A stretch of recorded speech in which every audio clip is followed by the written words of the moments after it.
Aid groups in Myanmar described scenes of devastation and desperation after an earthquake last week killed more than 2,700 people. The window to find survivors is closing as the civil war hinders rescue efforts.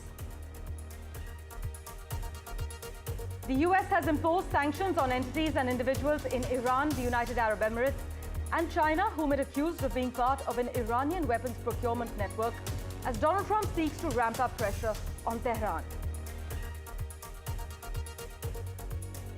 Russian President Vladimir Putin has called up 160,000 men aged 18 to 30, Russia's highest number of conscripts since 2011, as the country moves to expand the size of its military. Kim Jong-un has reportedly supervised AI-powered kamikaze drone tests. He told state media that developing unmanned aircraft and AI should be a top priority to modernize North Korea's armed forces.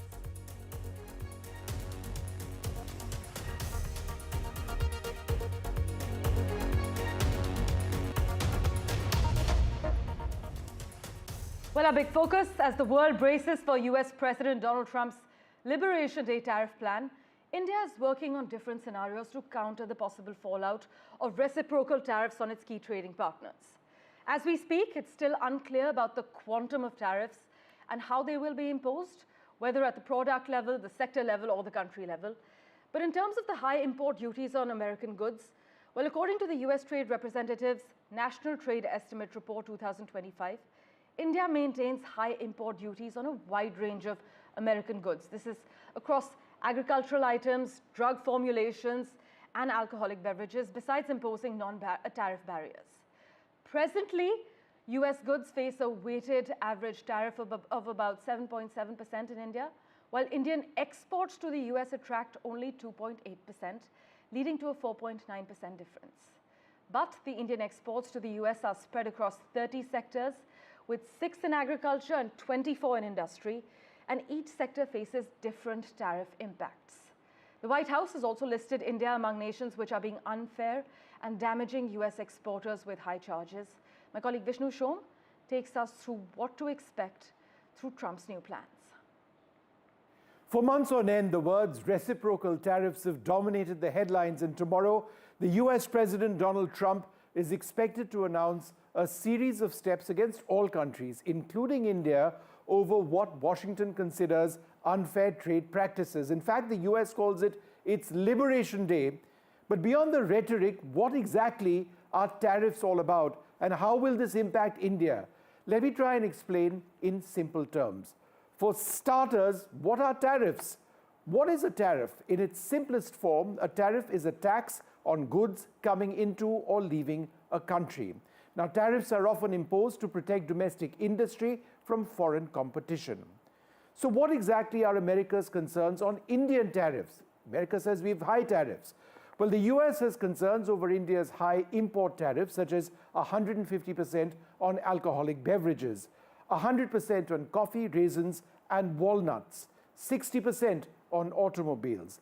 India's World Trade Organization bound tariff rates average a high of more than 113% for agricultural goods, but its applied rates average 17%.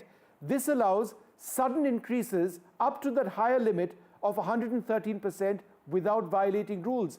America says that this big difference gives India the flexibility to suddenly raise tariffs whenever it wants, up to the higher bound of the WTA rules without breaking rules. This, America says, is unfair. India, America says, has strict import licensing requirements for remanufactured goods and refurbished medical devices, and that there are quantitative restrictions on pulses and boric acid imports. There are also non-tariff barriers like bans on animal origin oil and tallow. Mandatory domestic testing of telecom equipment, America says, despite international certifications, is essentially redundant, but America says India still insists on doing it.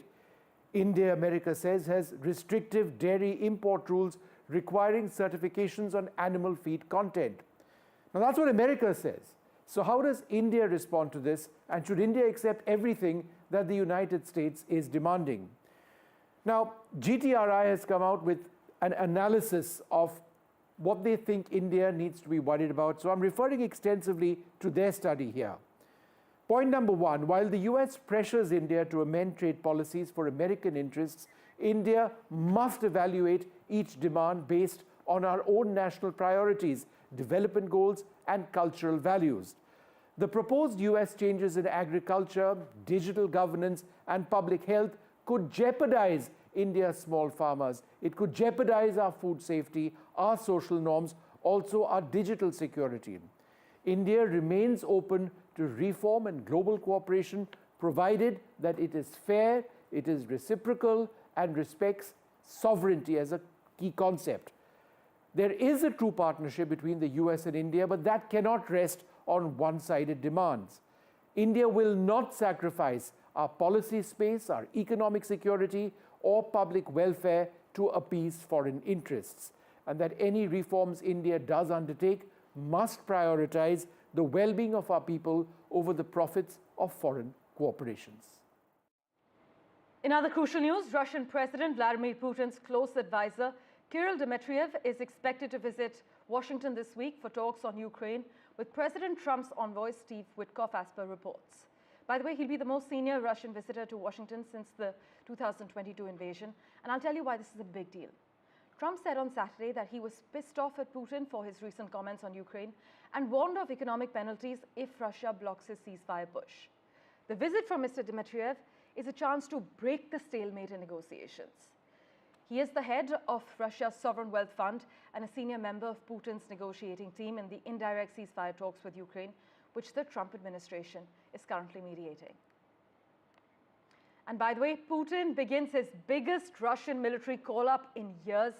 The Russian president has called up 160,000 men aged between 18 and 30, Russia's highest number of conscripts since 2011, as the country moves to expand the size of its military.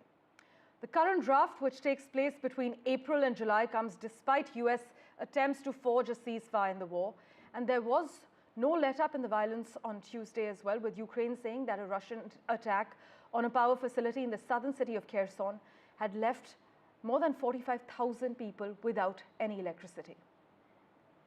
With that, let's turn our attention now to Canada, where on the eve of Donald Trump's so-called Liberation Day for tariffs, a handful of Senate Republicans in the US actually were debating whether to defy the president and join Democrats to stop the US from imposing levies on Canadian imports.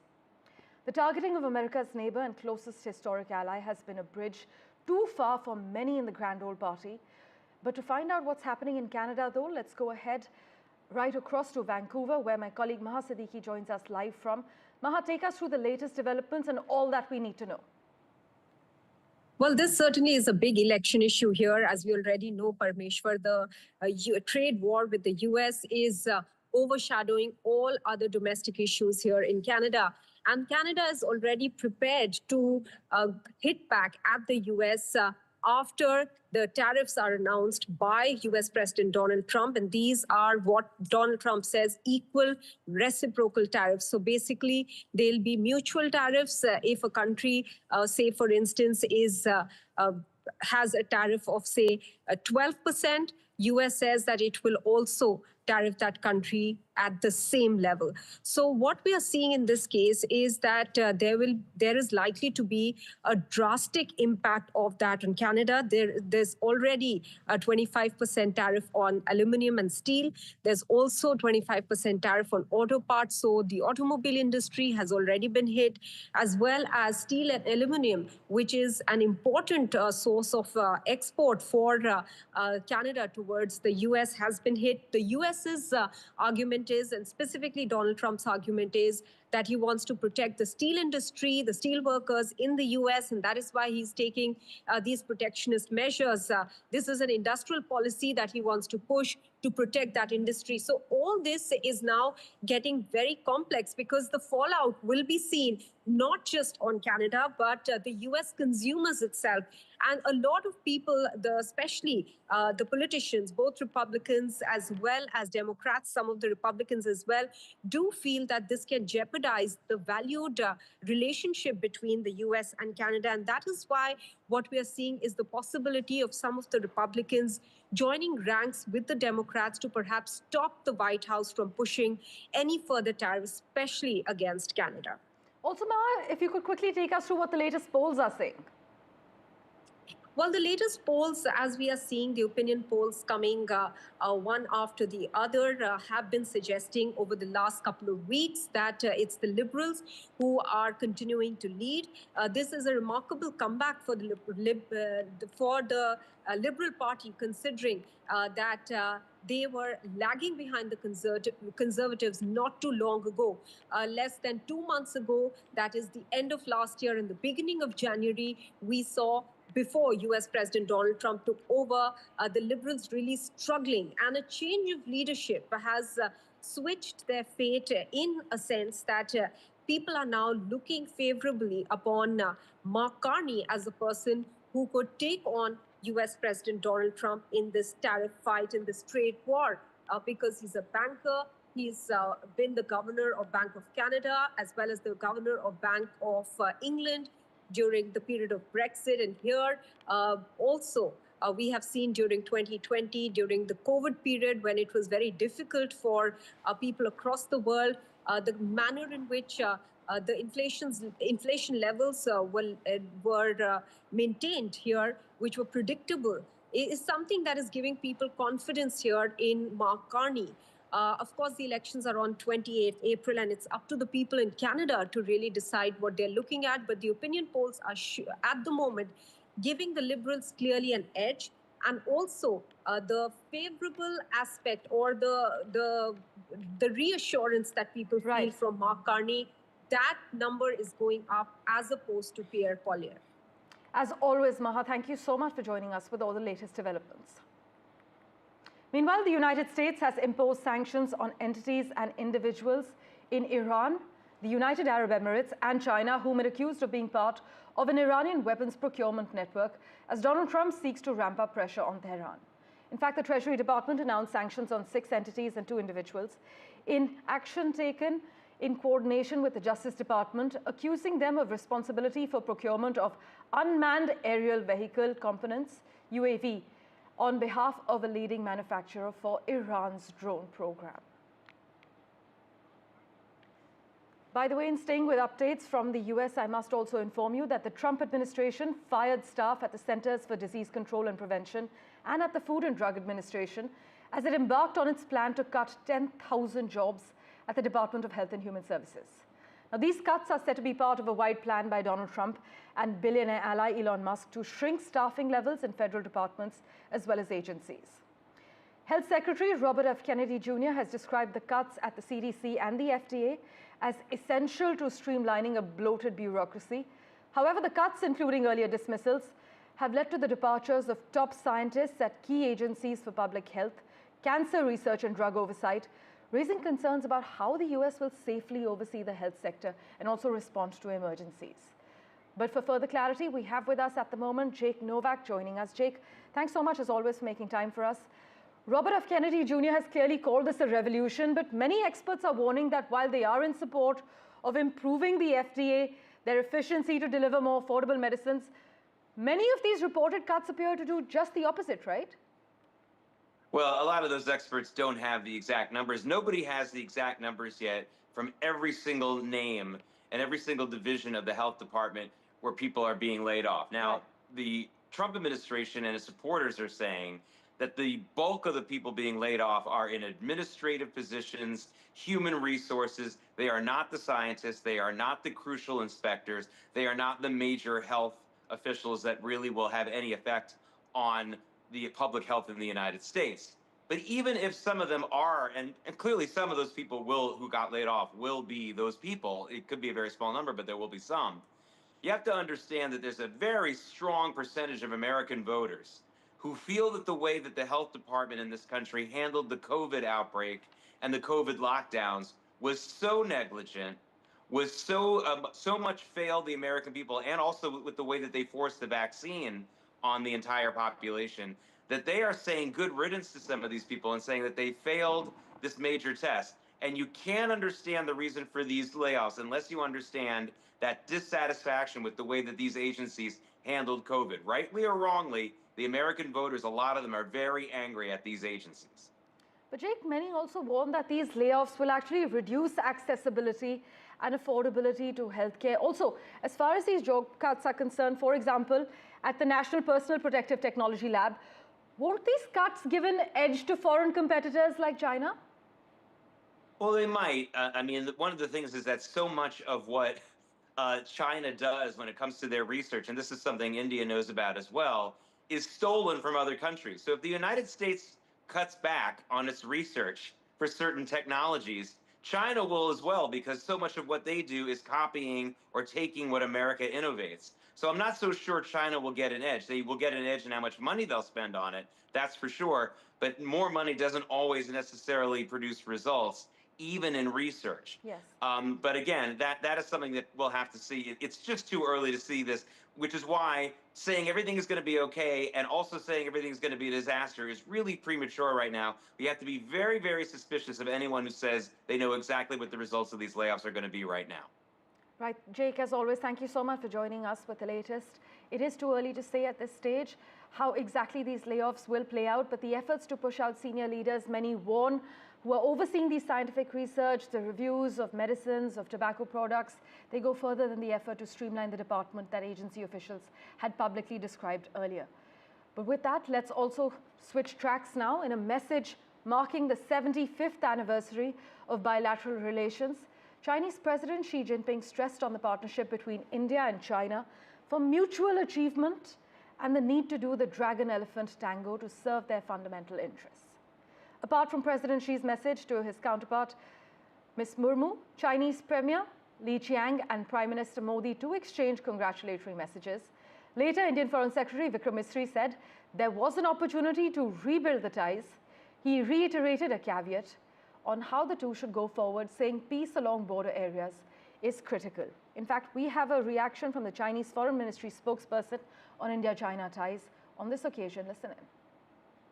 中方愿同印方一道努力，在两国领导人的战略引领下，坚持从战略高度和长远角度看待和处理中印关系，以两国建交75周年为契机，增进双方战略互信，加强各领域交流合作，深化在重大国际事务当中的沟通与协调，共同维护中印边境地区的和平安宁，推动中印关系沿着健康稳定的轨道向前发展。 With that, let's turn our attention now to Myanmar. Well, Mandalay used to be known as the city of gold, but the air in Myanmar's former royal capital now reeks of dead bodies. So many corpses have piled up since the 7.7 magnitude earthquake struck last Friday close to Mandalay that they have to actually be cremated in stacks. The death toll from the quake and a series of aftershocks has climbed past the 2,700 mark as we speak, with over 4,500 people injured and hundreds still missing. Those figures are expected to rise, officials have warned. By the way, in the wake of the earthquake in Myanmar, the Delhi government has also got the ball rolling for a new emergency centre.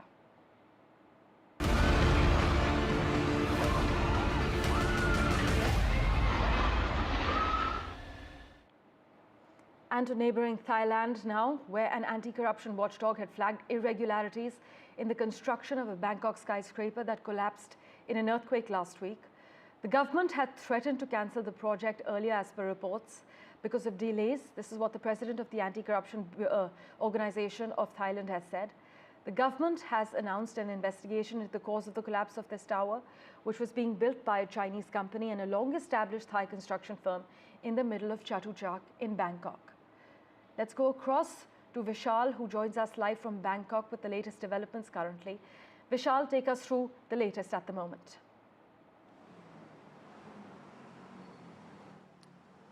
Well, the latest that we've just learned is that some US equipment has possibly detected 70 bodies that might still be trapped, and most of them are trapped between the 17th and the 21st floor.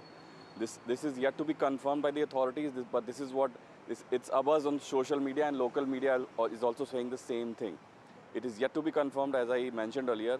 And also, as you mentioned, there's a focus on that Chinese company that was involved in the construction of the building. It held 49% stake in the company that constructed the building. And on the other hand, there's another company which made the steel bars is also under scanner, as it failed two tests, two crucial tests. One was for mass and composition of the steel bars, and another one was for the tensile strength, the stress.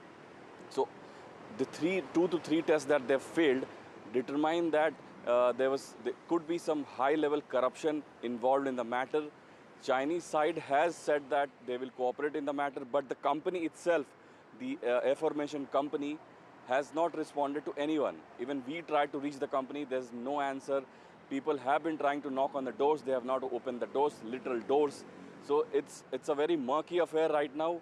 But if you talk about the rest of the Bangkok, where I am right now, the city seems to have moved on. People are going to their offices, to their schools. It's the midweek, and the buses are running. The city is back on its feet. The metro services are back on their feet. The subway services are also back. You can see tourists coming in from all directions. So only one part of Bangkok, which is the Chatuchak street, where the tragedy occurred, that seems to have been affected deeply. Right. And it has sort of opened up in multiple investigations. So all of that remains to be seen. As always, Vishal, thank you so much for joining us with the latest developments from Bangkok. Meanwhile, scores of people in Malaysia were being treated in hospitals after a huge fire broke out at a gas pipeline operated by the state energy giant Petronas, showering flaming debris from the sky and shattering windows. Just take a look at those dramatic visuals on your screens at the moment. Authorities said the blaze in the town of Puchong on the outskirts of the capital, Kuala Lumpur, had been extinguished by mid-afternoon, but they said at least 305 people were affected, including those left homeless after some 190 homes were damaged with this blazing flame. Well, news and updates continue in a moment, right after this very short commercial break. Do stay tuned.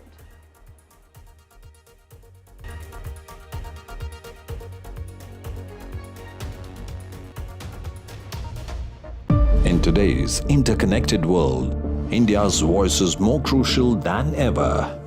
When India speaks, the world listens. At NDTV World, we are that voice, bringing you intelligent and insightful news from India and beyond. From geopolitics and diplomacy to economic shifts, migrations, tech disruptions, and the stories of our diaspora. We cover the news that shapes our global future. NDTV World, your new home for global news, is here. From interesting tech startups to industry-leading companies, politics, sports, culture, curry, cricket. Oh, there's so much to talk about. Like me, if you too thrive on interesting conversations, this is a show you cannot miss. Watch this space to know more about all matters and all people that make Britain what it is today. Out of Britain, with me, Radhika Iyer.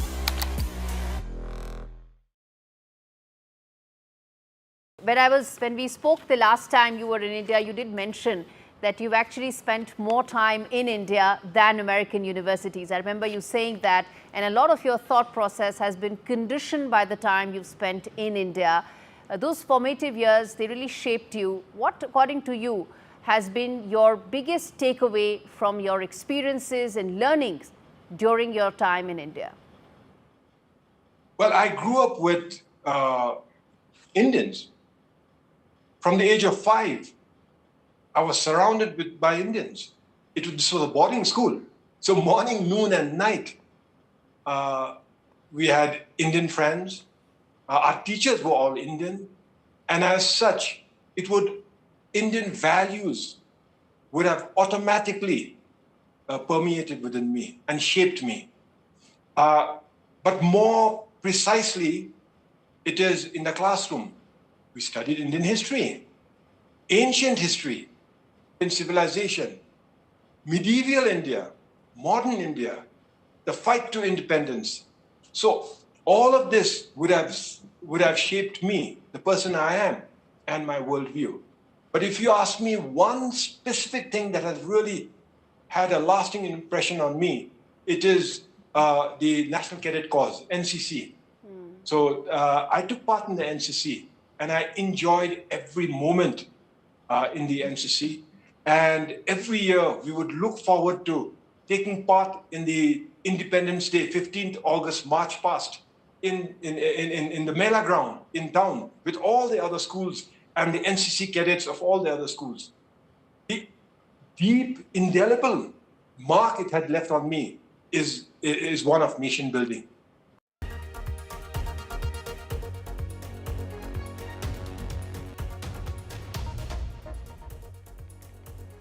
Welcome back. One of Iceland's biggest tourist attractions has been evacuated after a volcano erupted. Authorities have evacuated around 40 homes ahead of the eruption, as well as tourists from the nearby Blue Lagoon geothermal spa. In fact, the community was largely evacuated a year ago as well, when the volcano came to life after lying dormant for 800 years. But currently, roads in and out of the area remain closed, but so far flights have not been affected. You must note, though, that Icelandic experts predict that the so-called fissure eruptions, characterized by lava flowing out of long cracks in the Earth's crust, rather than a single volcanic opening, could repeat themselves for decades or even centuries.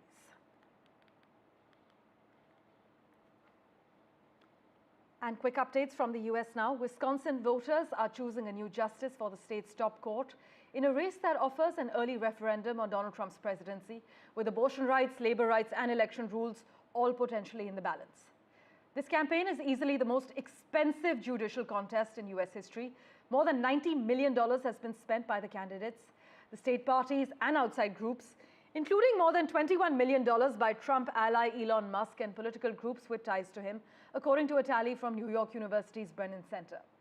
But liberal judge Susan Crawford, who has raised more money than any other American judicial candidate, is currently leading the race with around 57% votes. Meanwhile, conservative judge Brad Schimel, backed by President Trump and Elon Musk, is trailing with around 42% votes.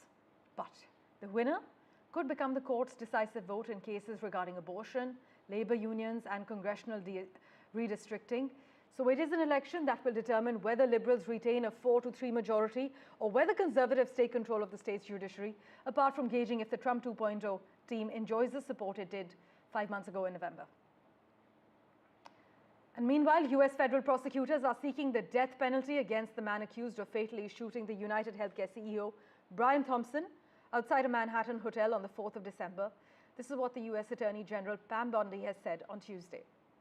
Now, Mangione is facing both state and federal charges in connection with Thompson's killing.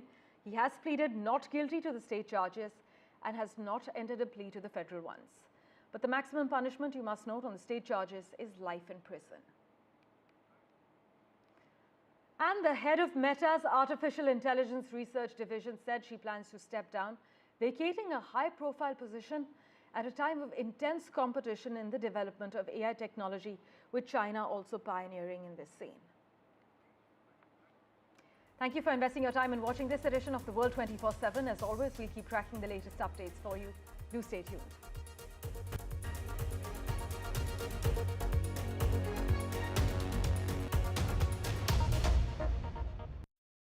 In today's interconnected world, India's voice is more crucial than ever.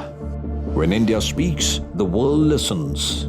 At NDTV World, we are that voice, bringing you intelligent and insightful news from India and beyond. From geopolitics and diplomacy to economic shifts, migrations, tech disruptions, and the stories of our diaspora. We cover the news that shapes our global future. NDTV World, your new home for global news, is here. From interesting tech startups to industry-leading companies, politics, sports, culture, curry, cricket. Oh, there's so much to talk about. Like me, if you too thrive on interesting conversations, this is a show you cannot miss. Watch this space to know more about all matters and all people that make Britain what it is today. Out of Britain, with me, Radhika Iyer.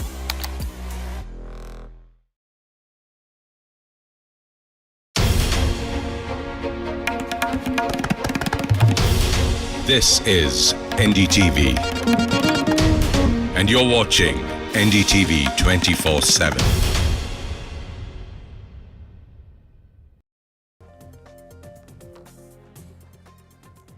Hello and good morning. Welcome to Breakfast Show. I'm Radhika Ramaswamy. Important day in Parliament today. Waqf Amendment Bill to be tabled in Lok Sabha. Stormy scenes expected. Kunal Kamra has once again been summoned by the Mumbai police, and Donald Trump reciprocal tariff announcements soon. All this and more. But first, let's get to the headlines. Waqf Amendment